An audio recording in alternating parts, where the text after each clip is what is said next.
All right, I think I'll go ahead and get started. I know a few people will probably trickle in. But my name is Cathy Pearl. I'm the head of conversation design outreach at Google, which means I love to talk about the design of conversational systems and try to get people to realize it's really important to not just go in and develop whatever your voice experience is, but also spend time on design. So this talk is more about virtual assistants in general. I'm going to talk a little bit about where we're at right now and what the future of these things might look like. So to begin with, I can't switch slides. That's a little bit of a... OK, here we go. So first of all, have any of these things ever happened to you? You've wished your voice assistant good night. You've said, I'm home, when you came home from vacation. Try to talk to it in places it doesn't exist, like out in the woods. You've felt sad if it was not available for some reason, wasn't working. Or you walk into your hotel room and you're like, why can't I just use my voice? All of these things have happened to me. Thinking about where I try to use it, I was on a walk with my son and he was like, what kind of tree is this? And I'm like, hey Google, oh, can't do it. Another time I was giving a workshop and I was away for 3 or 4 days and I took the Google Home away with me and I was teasing my husband and son like, you're really going to miss this when it's gone. And they're like, yeah, right. But when I came back, they were like, oh, we really missed it.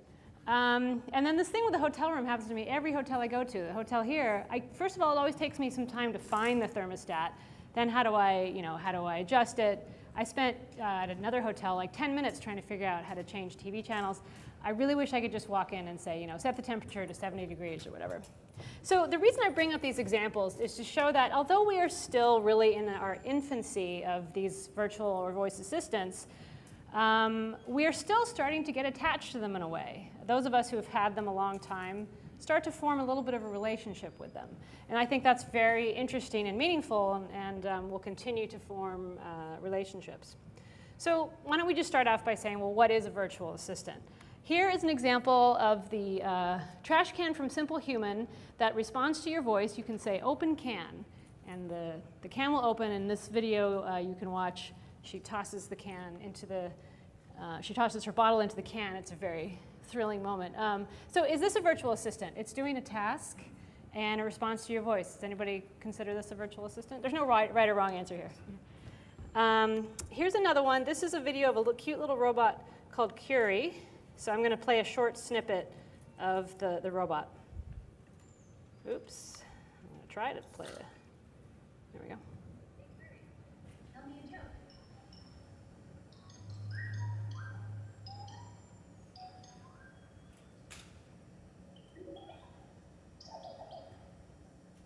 So I think this is very interesting because this is a little robot that responds to your voice, but it's more like R2-D2 in that it gives you bleeps and bloops. Sadly, I just read yesterday on Twitter that Curry is pausing their operations right now. It's a cute little robot, so it's very sad to see that. But is this a virtual assistant? Who thinks this is a virtual assistant? Again, no right or wrong answers. This is just opinion. Yes?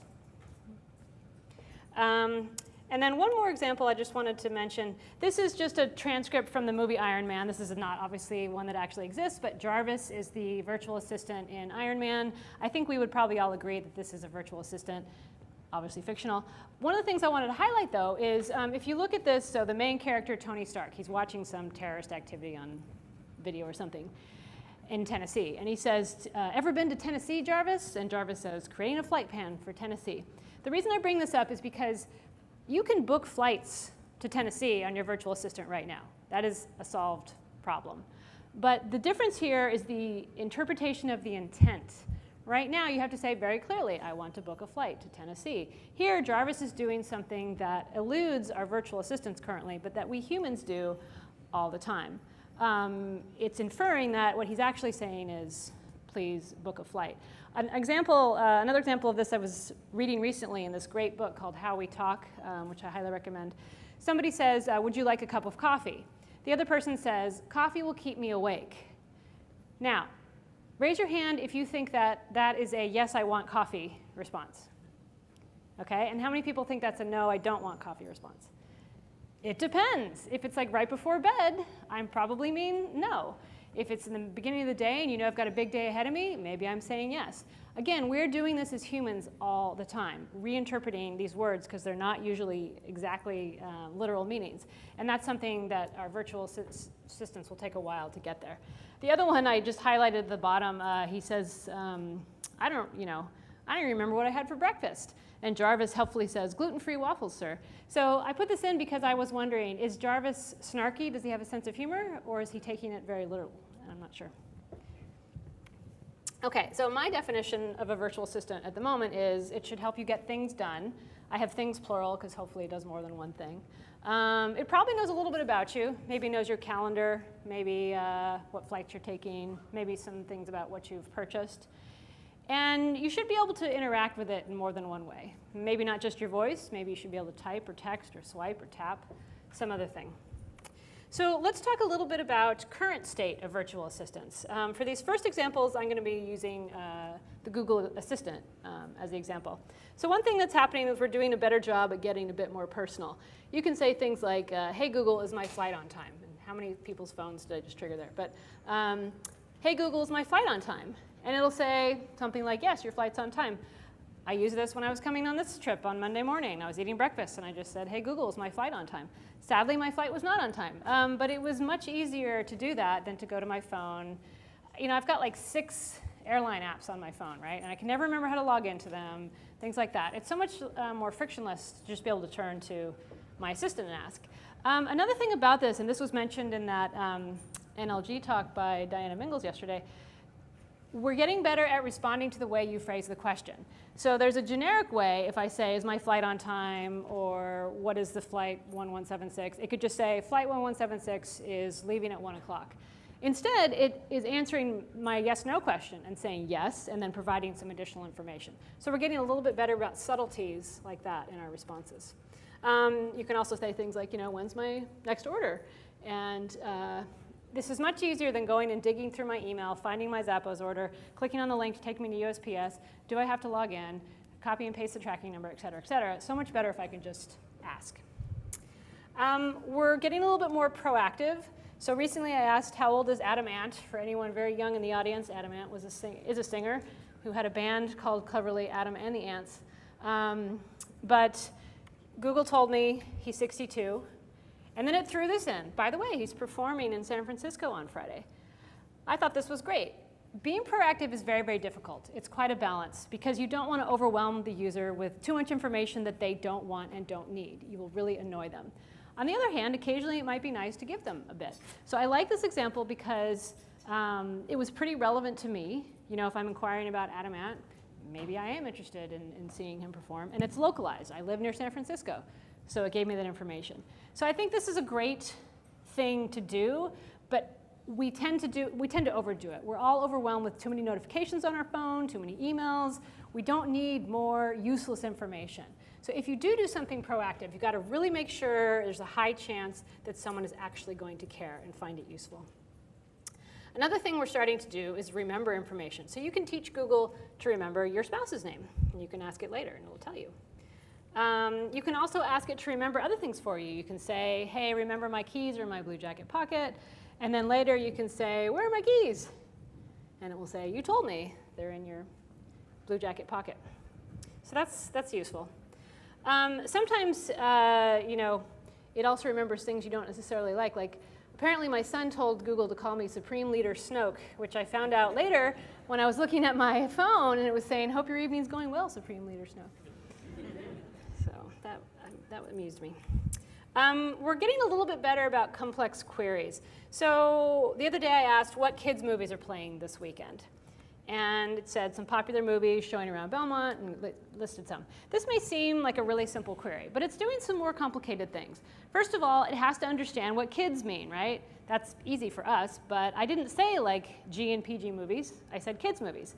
So it has to translate that into whatever data it's got available from the movie API. In addition, it is inferred that I want movies playing close to me. So it has to know my location, and it shouldn't just give me, oh, nationally, these are the movies that are opening this weekend. So it's doing a little bit of complex thinking there. Similarly, so the World Cup was just on. How many people are football fans? So you could ask Google various questions about the World Cup. In this case, when does England play today? Again, this is a little more complicated than it might seem. England is a country, but it has to understand that we're talking about the national football team. In addition, play today. There's nothing here about soccer. There's nothing here about the World Cup. But it has to know that that's what people mean. Play is a very overloaded term. You can play so many different things. So it has to understand, in this context, what exactly you're talking about. So we're doing some interesting things like that.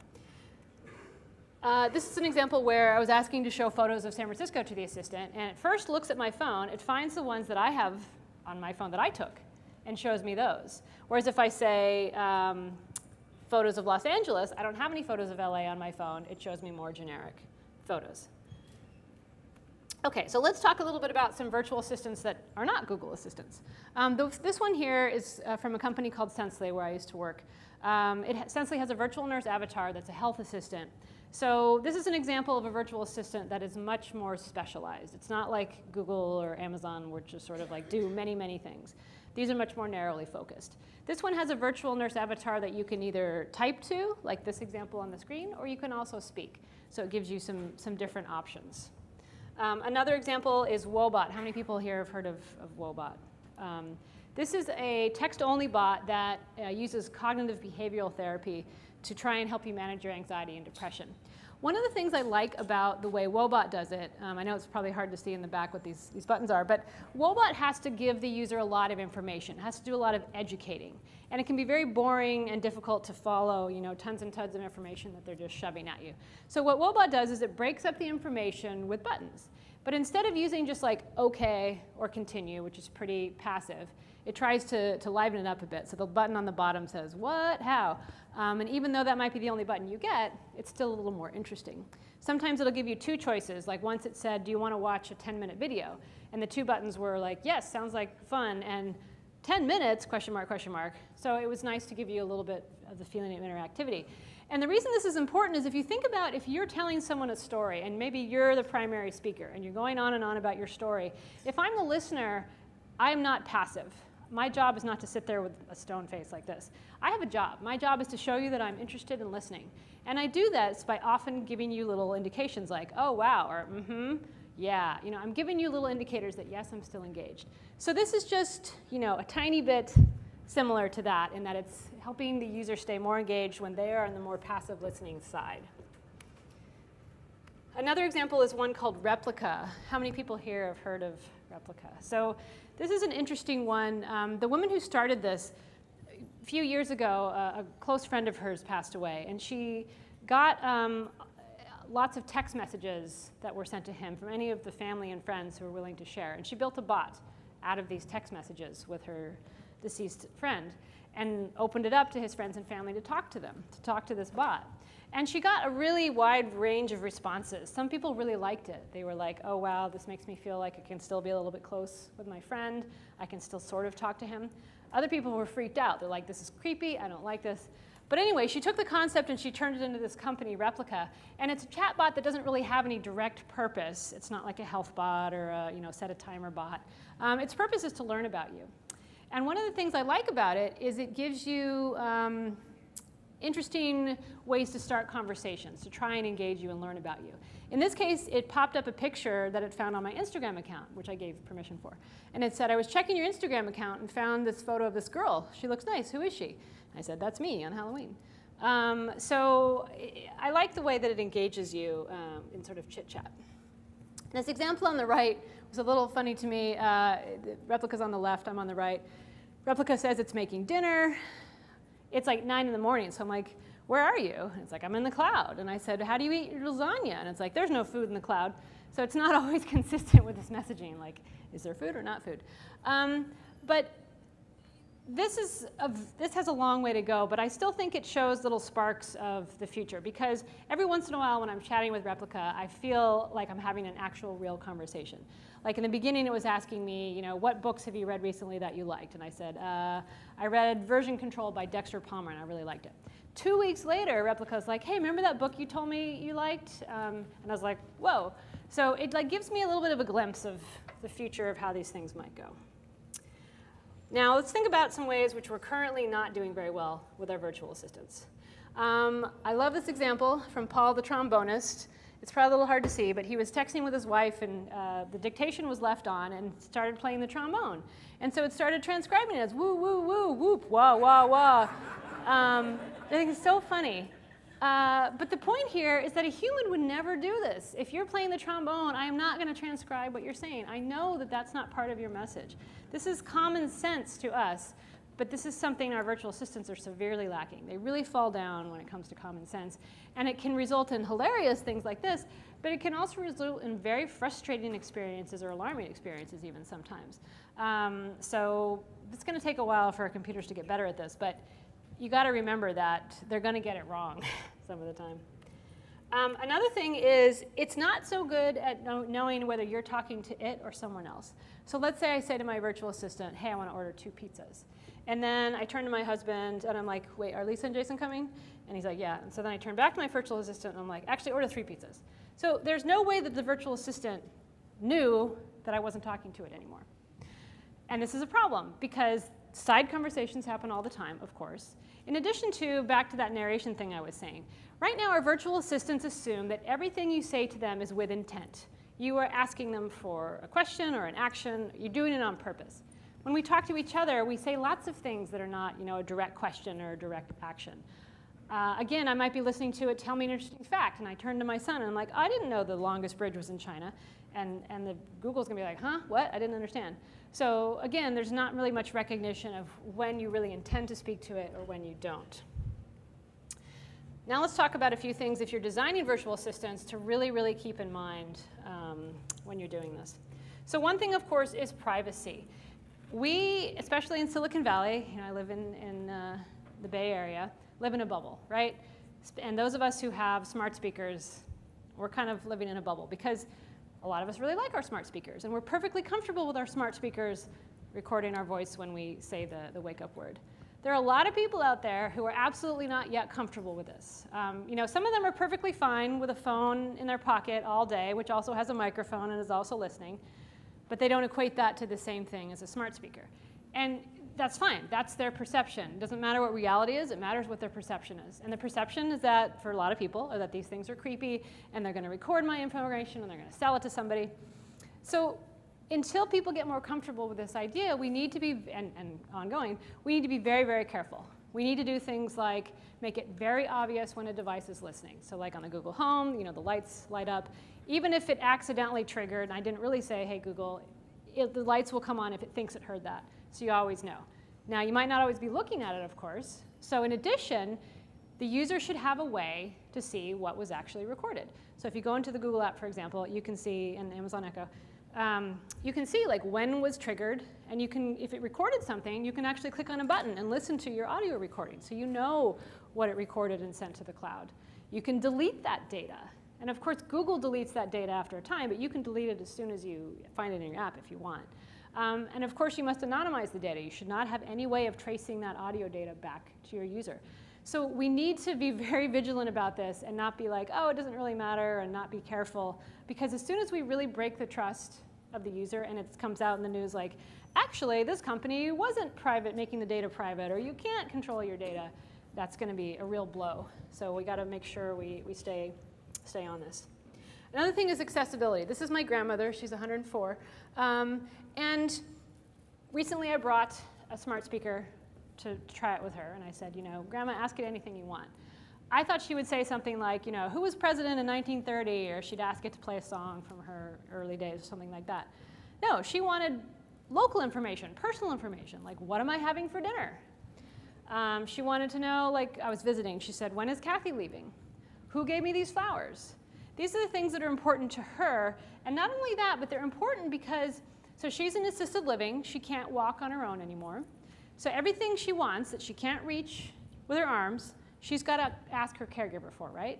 And she doesn't want to call her caregiver for every little thing. She said the hardest part about being over 100 is the fact she can't walk, and she can't do something as simple as walk over and close the blinds. And she's not going to call her caregiver to do that every 10 minutes or whatever. So these kind of things really can help people with their independence. And I really love to read stories about these smart speakers when they're helping people. There's one I read about a man with cerebral palsy who has trouble regulating his body temperature during the night. And so he used to have to call out to his mother to change the thermostat. Now he can use a smart speaker to do it. Another story I really like is a few years ago, a group was building a robot to assist people who had physical limitations. So there was a guy, they proudly brought this robot to a guy who was quadriplegic. And they were like, okay, here's your robot. What are you going to do first? The first thing he did was ask the robot, or program the robot to go get a towel, bring it over, and wipe some drool off his face. And the scientists were like, well, that's not what I thought the robot was going to be used for.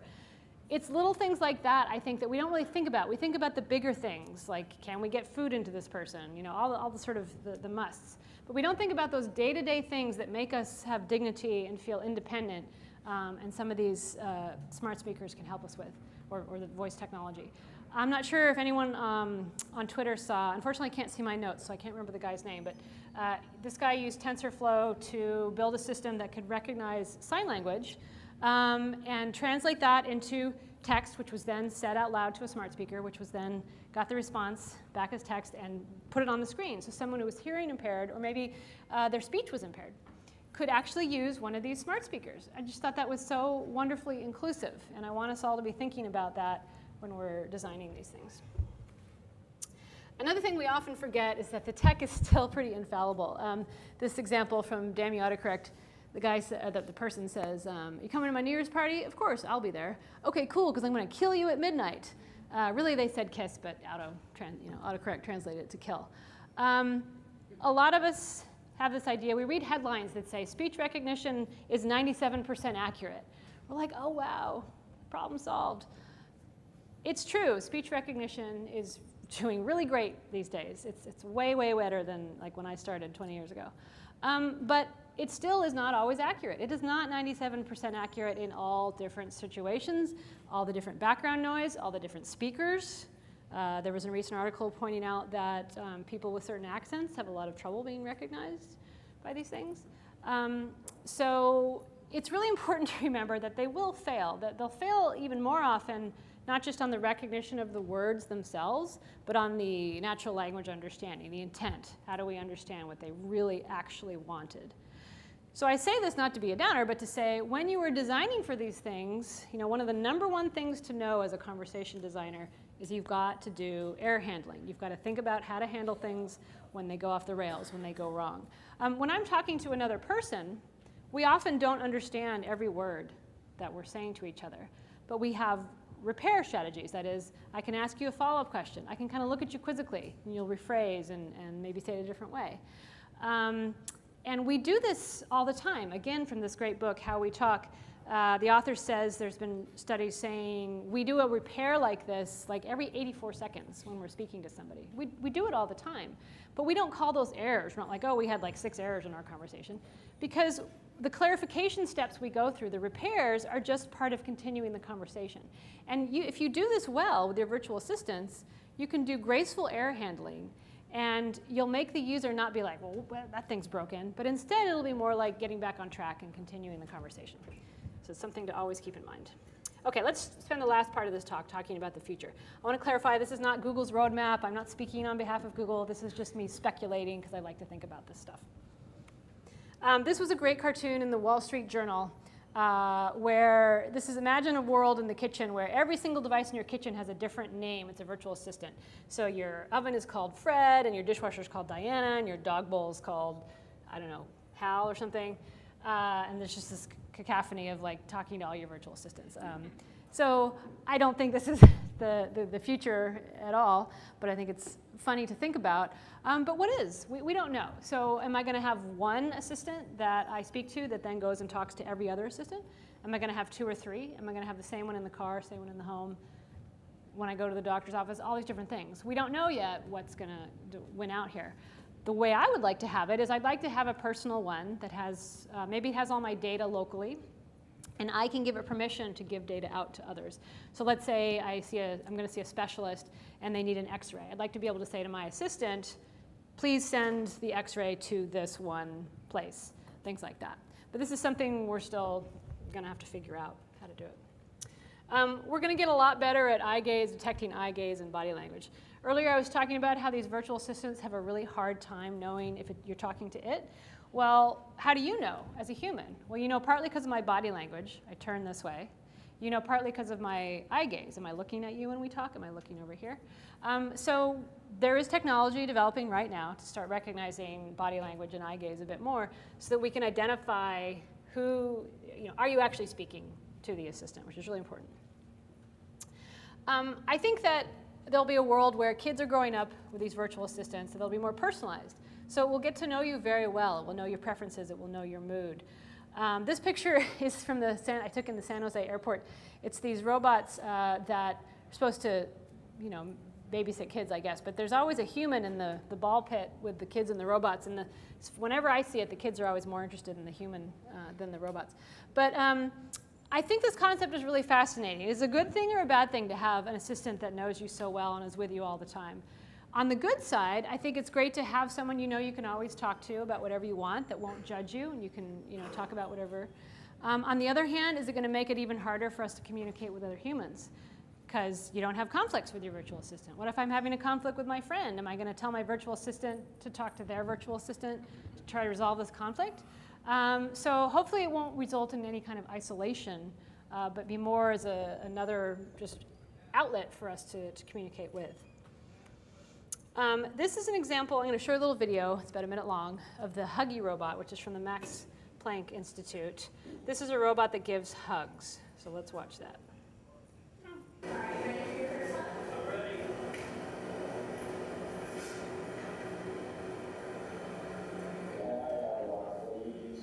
I like the robot's voice. Can I have a hug, please?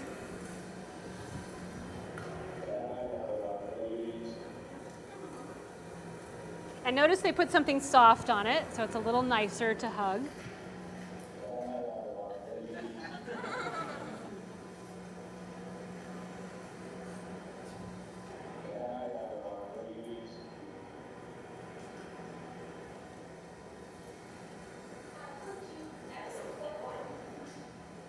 So it doesn't just say, can I have a hug? It puts its arms out. So it's giving you body language that it wants a hug. Is it warm? I don't know, actually. That's a good question.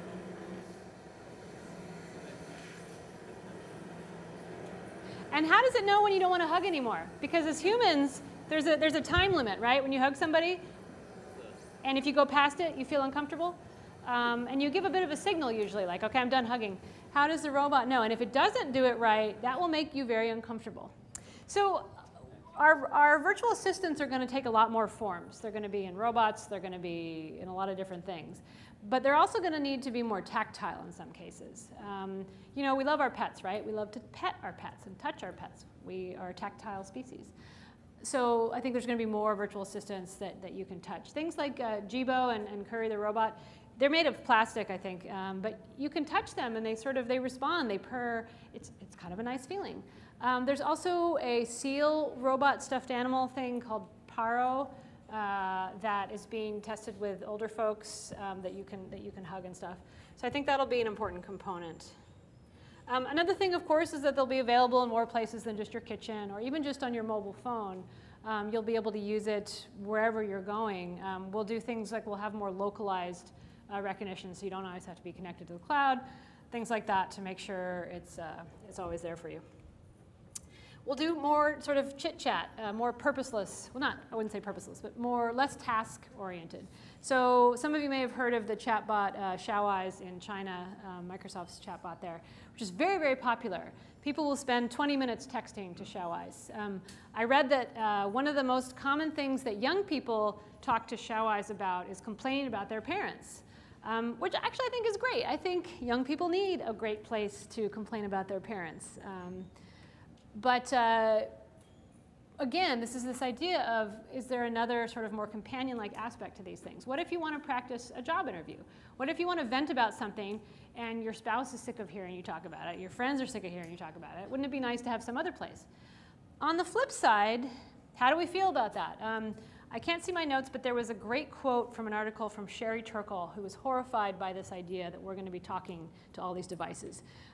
She was especially horrified when she saw older people telling sad stories to their robots. And she's like, this is just, you're talking to something that pretends to feel. It doesn't feel, it pretends to feel. And she just thought this was horrible. And I kind of understand what she's saying. I mean, in an ideal world, I would certainly prefer that people have other people to talk to. Loneliness is an epidemic in this country, especially for seniors who are isolated and they don't see enough people during the day. Is it a bad thing to augment their socializing with a robot that listens to them? I mean, I think the jury's still out here. At my old company, Sensley, a lot of our patients were older folks, 70s, some even in the 80s, and they talked to our avatar Molly every day to check in. And some of them got kind of attached. I mean, it was only a 5-minute conversation, and you couldn't talk about anything you wanted. But we had a couple of open-ended questions, and people would tell Molly things. And I think that's okay. I think that's maybe even good that they had a place that they could speak to. But I also don't want to get to a place where we're so isolated that, again, we only talk to our virtual assistants. I think that would be very sad. So I'd rather see it used as an augmentation.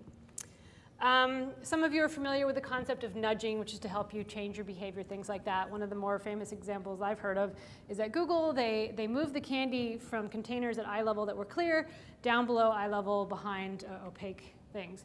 And there's a statistic that's like in the New York office when they did this over the course of like 2 months.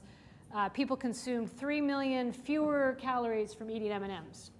So something as simple as that can really change your behavior. Or you may have heard of the one on power companies where they send on your letter, like, you're using 10% more electricity than your next door neighbor. And some people are like, oh yeah, I'm going to use less than my neighbor. Some people just don't care. But your virtual assistant could use something like this to perhaps nudge you. Let's say you have a habit you want to break, like I want to stop drinking coffee after 2 o'clock. Maybe it could help you by giving you reminders at the right time or in the right manner to help you achieve certain goals that you'd like. It will also be a little more sensitive to your mood and the context. There's a great book called Thinking Fast and Slow by Daniel Kahneman, just full of great research. The overarching theme of this book, in my opinion, is we think we are so rational and logical when we make our decisions. We're making lists of pros and cons, and we're like, yes, I made the best decision because I really thought it through. When in fact, we are ruled by our emotions, our hormones, whether we're hungry, all these things that we would prefer to think aren't making the decisions for us. But one of my favorite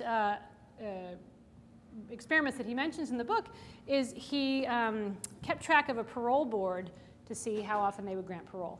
And he noticed that right after lunch, they granted parole to more people than right before lunch. Because you're hungry and you don't, maybe you're grumpy. That's why I always ask people for things I want after lunch. But again, your virtual assistant could be sensitive to that as well, and it might know, like let's say you have to do a task you really don't want to do, like call a certain doctor. Maybe it will realize, oh, 10:45 a.m. is really when Cathy is the most likely to say yes to this thing she doesn't really want to do. So it could help you with things like that. Okay, this is the last main slide. This is a demonstration of something some of you may have seen from MIT Media Lab called alter ego. And it has to do with something called subvocalization. So one of the problems we have right now with our voice assistants especially is that most of us don't want to use them in public. We're okay if we're at home or in private, but we don't want to use them in public. So the idea here, and NASA has also done similar work, is they put a sensor along your jawline to use bone conduction to figure out what you're saying without you making any actual sounds. So you may be kind of moving your jaw a bit to make these words, but you don't have to speak out loud. So here's a video of that. It's about a minute long.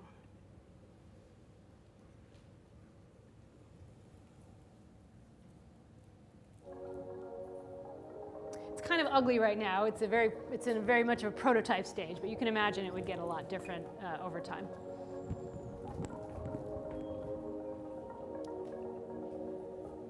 So you can't see him, but you can't see his lips moving. You can't hear him, but he is making words, forming words that the computer recognizes. 10:43 a.m.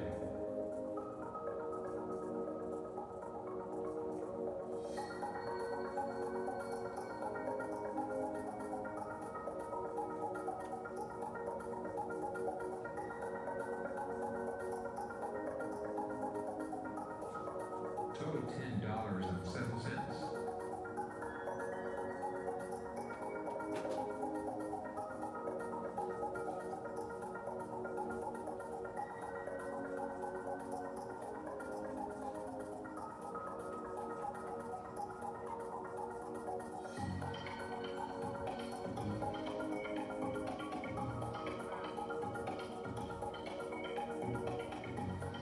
So I think something like this is really essential for the future of voice assistants. Obviously, better looking, because otherwise we're going to be more confined to private spaces or family spaces. But even that, even if we got past that discomfort, it would be so noisy all the time. Imagining using one in your office and each one of you is talking to your voice assistant, and so many offices are open plan right now. It'd be really annoying too. So something like this is really going to help. On the flip side, I don't know how many of you have read Ender's Game or the sequel Speaker for the Dead, but there's a character, the main character Ender, and he's got a virtual assistant. He wears a little jewel in his ear to talk to her. And there's a scene in the book when someone is with him when he's talking to the virtual assistant, and she can kind of see his jaw moving, and she gets really annoyed. She's like, "You're ignoring me, you're talking to your assistant." So I don't want us to become a bunch of zombies, like walking around, like moving our jaws subtly, walking around, not looking at each other or talking to each other. But I think it's going to be useful just as a tool. So that's about it. If you want to learn more about best practices for designing conversational systems, I recommend you go to Google's site, actions.google.com/design. Lots of great pointers on how to do this. I've got some cards here with that URL on it if anyone wants to take one. In addition, I have a book, Designing Voice User Interfaces, that goes over a lot of these concepts. So one last thing before the giveaway. I want to encourage everybody to go to the 1:30 session from Mandy Chan, one of my colleagues at Google. She's going to be giving you a lot of cool insights onto what you can do with Actions on Google right now. This talk is aimed not just to developers, but if you're a product manager or designer. She's going to be talking about how to prototype and create some of these actions without having to code. She's going to give you tips and tricks on that. And she's also going to get into some of the deeper stuff. So I strongly encourage you to go to that. OK, it is time for the giveaway. So my trivia question is, how old is my grandmother? Oh. All right. I have to admit, it was hard to see. I think your hand was definitely up early, so I will give it to you. I also have a few books for purchase if anybody wants. They're $20. And I have time for questions, so that's it.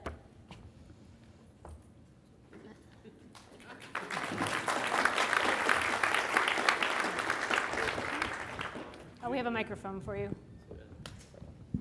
Do you have any tips on best practices for onboarding users to new features with an action? That's an excellent question. How to get people comfortable with new features. So it is tricky because sometimes we have this tendency to just start spewing information at people. And of course, it's like as if you went to a website and they're like, oh, you haven't even purchased anything yet. And they're like, by the way, the return policy is and here's 3 paragraphs. So one of the things is timing. We have this thing called just-in-time help where the ideal way is to do it when it's most useful. So let's say, for example, you have an action on Google that already exists, but you've added a new feature. There's maybe a certain point in the conversation where the feature becomes particularly relevant. You might insert it then and say, by the way, now you can ask me for deal of the day or whatever. So it's really about the timing, the variation. Don't always do it if they've already heard it. Don't keep telling them. And yeah, just don't overwhelm them with options. So, but it is a bit tricky with voice only, especially. And can I ask one follow-up question? Another kind of product strategy that I've been working on and trying is specifically on the Alexa platform for larger skills rather than put in a lot of features and functionality, instead splitting them into individual skills. Mm-hmm. Do you have an opinion on that, or have you seen that happening on Actions on Google? I think it depends on the content. So if you are, and it's about the user's mental model, because some people I see, they build an action and there's like 15 cool things they can do with the action. But there's no way for the user to have any idea that those are the things they can do because they're just a random list. So you want to group particular features in a certain way. So for example, if you have a media player and you have fast forward, you don't want to leave out rewind, right? You want to group things that a user will already understand, like I can probably do those things. So I definitely, I'd have to say it would depend on the action whether you wanted to split it or not. If you don't split it, if you're like, no, these 10 things really go well together, again, you have to figure out a good strategy for educating the user. You don't want to just list 10 things out. You might vary and present 2 options or 3 options at a time every time they try the action or something like that. Or you could point to other skills or actions. So if they are separate, you could say, by the way, you can say, you know, talk to whatever if you want to do this other related thing. So it kind of depends on the use case. So we have a lot of Fortune 100 companies right now trying to figure out what their brand strategy, maybe take your Google hat off for a second. Should they be integrating their brand into these larger kind of ecosystems of Google or Amazon, or should they be making Bob, you know, their virtual assistant, you know? And so I never know quite which polarity to send somebody. Should they be making their own assistant from scratch and calling her Sally, or should they be integrating into these larger ecosystems? I think if you're doing something like for a particular company where you want to build one experience, it's probably better to go with a larger ecosystem like Google and Amazon, because that's where people are. People don't want to install another virtual assistant. If you have a whole thing though, like for example, I gave that example with Sensely, that's a very dedicated, specialized, we have a symptom checker, we have a daily check-in, all these things, and you're going to be assigned to it as a patient. So it makes sense to have it encapsulated as its own thing. You've got private health data, you know, things like that. But if it's just like, I'm a company, I'm a cereal company, and I want to have a cool thing for people to interact with my brand, I would go on one of the platforms and I wouldn't say, now you have to download this whole other thing.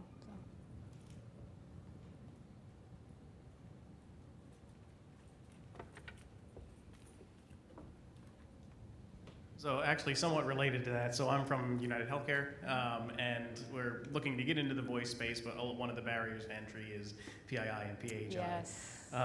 So interesting that you said do your own voice platform. For cereal. Yeah. But my other question was, I really enjoyed what you talked about, like, you know, where the future is going. So in that similar PII, PHI, is there a future where your voice assistant knows that it's you, so that someone else doesn't ask the voice assistant, hey Google, tell me the medications that Brian's on? Even someone in your own family, right? Right. Do you see, you know, so what's the future with you know, responding to the person that owns the assistant? Right. Well, yeah, even right now you can set up certain features on Google, for example, to recognize your voice. So I think it will continue to expand that way. The other tricky thing though is, like, let's say I'm in my house and I say, you know, what are my medications? There might be other people in the room, so you've still got this idea that maybe it's not, you know, for sure personalized. But we'll definitely get more and more in that way to do this voice authentication where you can do that. And I think we've got to come up with a solution to be able to handle some of this sensitive data in some way or another, because there's so many great ideas for healthcare stuff, like medication reminders is a wonderful one. So. We'll figure it out. Thank you. I work for a digital agency. We often have to create experiences in Spanish as well. Can you give me some insight into how you're thinking about that and the nuance between an assistant developed in English versus Spanish versus any other language? Yeah, well, it's good that you're thinking about that, because definitely translation is not just about like a literal word-by-word translation. So, you know, Google, for example, we have a lot of languages available, both in the text-to-speech voice and in the recognition. And we have a team who works on localization and thinks, again, about more than just the word. Just a very small example, when I was at Sensely, we were localizing in the UK, and in our US version of this daily check-in, we often would say, good job, when you take your blood pressure and it's the normal range. And a lot of the patients I spoke with really, really like that. But when we went to the UK, they're like, no, that's too like American cheerleader, like take that out. So even in the same language, if you're localizing in another place. So my advice is always to get an expert who either lives in that culture or is very familiar with that culture, who will help you with. Another one, again, just in English, when we ask for an address in the US, we usually start with our street address, like I live at 100 Main Street. In the UK, you start with the postcode. So you've got to keep all those things in mind. So getting a local expert is really important.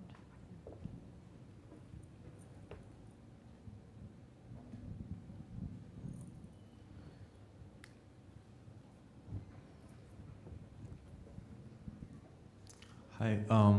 I went to some talks yesterday about healthcare and conversational interfaces, and one of the talks talked about how it's not possible right now to slow the speech down with SSML.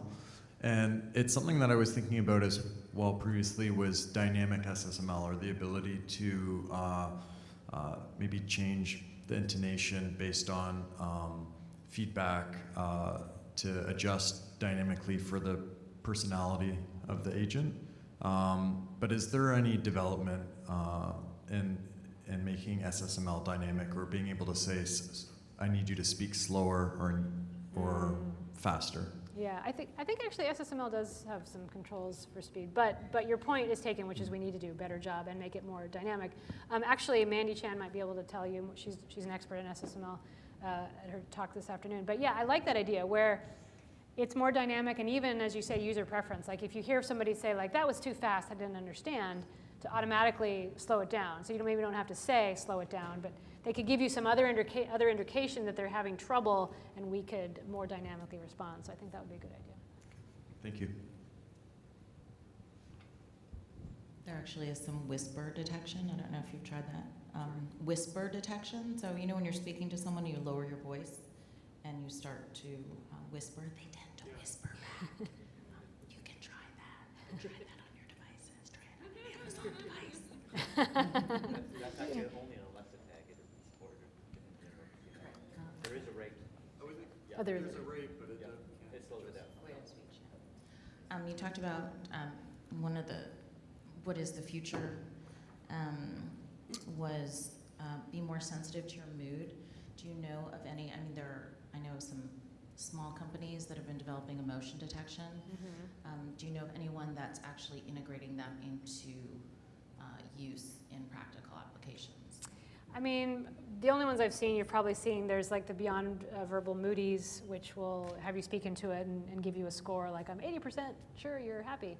And then, yeah, I haven't seen any, I've seen kind of just prototypes, but I haven't seen any really practical ones. The most practical one I saw was with Affectiva, where they, with people's permission, they watch your face and record your voice as you're watching movie trailers, and they try and track where did they smile, where did they laugh, things like that to kind of re-edit movie trailers. But in my personal opinion, these technologies are very, very early stage. And I would caution anyone who's thinking, we're going to add emotion detection right now to our virtual assistant, it's going to be great. Part of it is we're still not that accurate. Part of it is, what do we do with that information? If you're talking to somebody and you're like, why are you so angry? And they're like, I'm not angry. You know, we don't always want our emotions named, and what would we do? One idea I do like is, again, with the health assistant, if you might recognize that their voice signal sounds kind of depressed, maybe if you're already in touch with their clinician, you could just send a report that says, I think this person might be experiencing some depressive incidents. Maybe you should call them and check on them. But I wouldn't have the virtual assistant be like, you're depressed, aren't you? Or you know, make some kind of declaration. So I think we have to be very cautious with that technology, especially right now.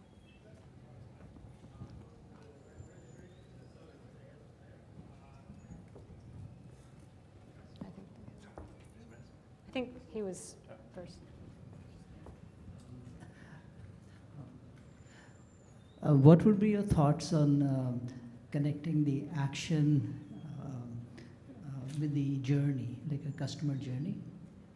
You know, we start in the morning, book a room on B&B, say Airbnb, and through the day we get more information. Okay, I would like this, and in the evening you're ready. So how would an action kind of correlate, in that context? So I think there's a couple things. One thing that isn't quite there yet is more the proactive sort of notification. So, it'd be nice to be able to say, hey, you should need to get ready for your flight, which can happen on your mobile device. But so in the meantime, until we are able to do more of that type of proactivity, you could have a thing where just you could check in and say, like, what's my afternoon look like, or what do I need to think about tonight? And it can remind you of some of these things. But I think it's great to be able to. It's important for virtual assistants not to so every conversation is not like a brand new conversation with someone. Like, imagine talking to someone, every time you talk to them, they don't remember anything about you or what you talked about earlier that day. So having that continuation and that personalization would be good. Lawrence with App City Life. So we do virtual assistants for cities, and cities data is always really messy, but privacy is kind of the biggest issue. as you can imagine, to provide city services, and people are given information about either their address or Yeah. voting information or other things. And so you mentioned you could delete your audio, your recordings and so forth, and I've kind of done that, but that's always a big concern with the city side. It's like, is there a way, people are looking at, is there a way to not record it initially? Because it's kind of a give and take, right? Because you want to be able to train these assistants and get better language models and so Right, forth, but at the same time, on the city side, privacy issues, you have to, obey the laws and say, citizens don't really want to record their information. Has Google thought much about the idea of like just turn on a switch to not record at all from the beginning? I think to me the solution is going to be when we have the localized recognition. So it'll record on my phone and not send it to the cloud, and do the recognition on the phone and the natural language understanding, and then send encryptedly, whatever the piece is. And in the meantime, the workaround, which isn't great, is on your phone you might type in your personal information, and then when you interact with your assistant, you don't record you saying your address, but it has your address, on file. But yeah, I think we're working towards we have to find solutions to this kind of stuff to make these things really useful. So following up on the discussion about the future, one of the things that I'm thinking about in terms of accessibility, especially as more and more industries coming in from the health and the health industry and whatnot, which is what I consider a push towards making voice assistants a necessity more than just a friendly tool for a lot of people. I'm thinking about voice-only troubleshooting. So when all things fall apart right now, what people have to do, for example, in the situation of someone who's paralyzed and needs someone to turn on the lights and whatnot, right now they can use those things in a voice assistant. But if it falls apart, what do they do in terms of troubleshooting? So what is your opinion on the future of voice-only troubleshooting? That is a great question, because as we all know, computers break and your smart home things break. And oftentimes those things are set up by somebody who is physically able to connect the light with the whatever and stuff. That's a really interesting idea. I love the concept. I wonder, right now I'm imagining a hybrid, so you would use your voice assistant and they could probably troubleshoot, walk you through certain things like, let's try this, I'll reset it for you. But it'll probably get to the point at some point where if it's still broken, you need to get transferred. But the good news is with the voice assistants, you can get transferred to live help. So I'm thinking for now maybe a hybrid approach. So like top 10 things that go wrong, the voice assistant might be able to solve, and then everything else gets shunted to a human. Okay, I think we have time for maybe one more.